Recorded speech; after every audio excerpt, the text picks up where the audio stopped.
A segunda carta de Pedro.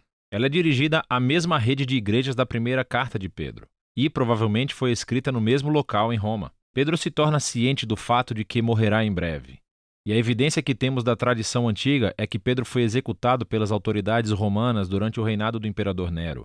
E então essa carta atua como um discurso de despedida de Pedro. Ele começa por oferecer um desafio final, que os seguidores de Jesus devem ser pessoas que nunca param de crescer. E esse desafio é seguido por dois avisos finais sobre um crescente número de mestres corruptos que estão desencaminhando os cristãos nessas comunidades da igreja. Primeiro, pelo seu modo de vida corrupto, e segundo, pela sua teologia distorcida. Por toda a carta, Pedro combate as acusações feitas por esses mestres contra si próprio e contra os outros apóstolos. E o objetivo de Pedro é reestabelecer a confiança e a ordem para essas comunidades da igreja.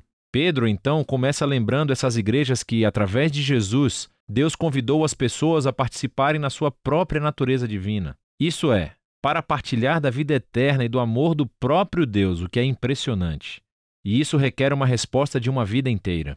Aceitar essa dádiva significa estabelecer um compromisso para o desenvolvimento dos mesmos traços de caráter que marcam a natureza divina do próprio Deus. Pedro lista aqui 7 que se devem almejar. E a característica final que engloba e completa todos os outros é o amor. O que, segundo Jesus, significa devotar-se ao bem-estar do próximo, não importando o custo ou o retorno. Amar, segundo Pedro, é compartilhar da vida do próprio Deus. Pedro, em seguida, declara o objetivo da carta.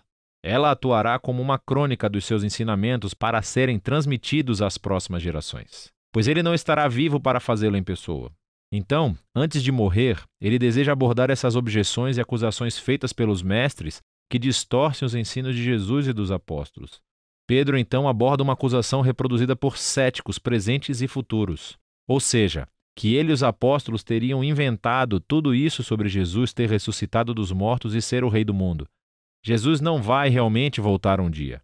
Pedro oferece o seu depoimento como testemunha ocular do poderoso momento de transformação de Jesus na montanha. Lembre-se da história em Marcos, capítulo 9. Os apóstolos viram Jesus ser exaltado como rei, e a sua ressurreição significa que ele está vivo como rei e voltará para salvar o nosso mundo um dia. E então, o futuro retorno de Jesus para trazer o reino de Deus cumprirá com o que todas as antigas escrituras têm apontado todo esse tempo. As palavras dos profetas do Antigo Testamento não são fantasias inventadas. Em vez disso, o próprio Deus falou conosco por meio dessas palavras humanas da Escritura e através do humano Jesus. Então, Pedro continua abordando as ameaças apresentadas pelos líderes corruptos da igreja, e ele se concentra em mais objeções que eles apresentam. Primeiramente, esses mestres negam a ideia de um acerto de contas final, do momento em que Deus responsabilizará todas as pessoas pelas escolhas que fizeram. E essa negação é o que, convenientemente, permite aos mestres ignorar os ensinos de Jesus a respeito de dinheiro e sexo, porque eles lucram absurdamente ensinando nas igrejas sem mencionar o fato de que estavam dormindo com todo mundo por aí. Entretanto, Pedro lembra aos seus leitores que Deus pode e irá confrontar a rebeldia com a sua justiça.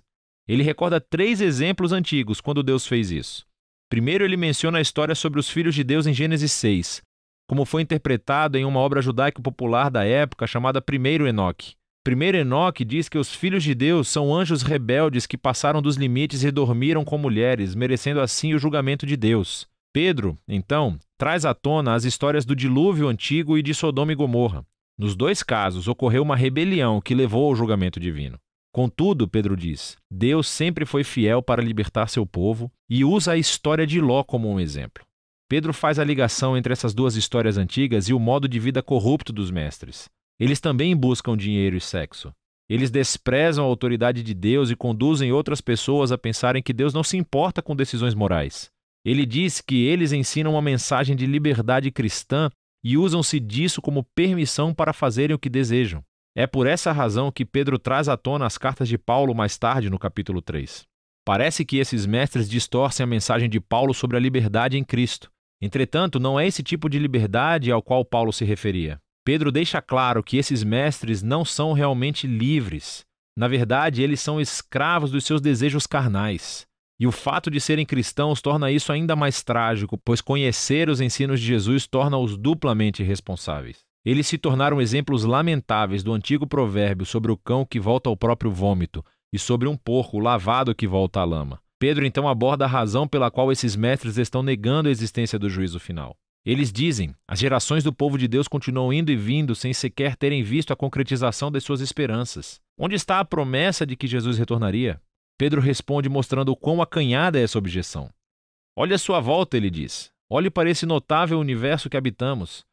O fato de que existimos indica que em algum momento no passado a palavra de Deus interveio de uma maneira notável para trazer algo do nada e colocar ordem no caos.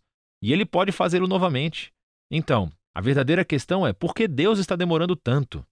Contudo, Pedro relembra-nos que a nossa concepção de tempo é extremamente limitada. As longas extensões de tempo através das quais Deus trabalha não se encaixam perfeitamente no âmbito das nossas vidas tão curtas. Esses longos montantes de tempo são, na verdade, um sinal da paciência de Deus, pois a cada geração é oferecida uma oportunidade para reconhecerem o seu próprio egoísmo, para humilhar-se e arrepender-se perante a generosa graça de Deus. E a graça de Deus trará um fim na história no dia do Senhor. Aqui, Pedro se baseia na poesia profética de Isaías e Sofonias, que descrevem o dia da justiça do Senhor como um fogo devastador. Pedro diz: os céus passarão, e a estoiqueia irá derreter no fogo. Estoiqueia é uma palavra grega para os elementos, que neste caso significa a dissolução do universo material. Ou mais provavelmente se referia aos corpos celestes, em outras palavras, às estrelas. Esse é o significado dessa palavra em Isaías capítulo 34, de onde Pedro faz a citação. E nesse caso, esta frase é uma metáfora sobre o céu ser removido, por assim dizer, diante do Deus que vê tudo. E por isso Pedro diz que o dia do Senhor resultará na exposição da terra e de todas as suas obras. O objetivo final da justiça devastadora de Deus não é destruir o universo material. Pelo contrário, é expor o mal e a injustiça e removê-los, para que um novo céu e terra possam existir, mas dessa vez permeados de justiça.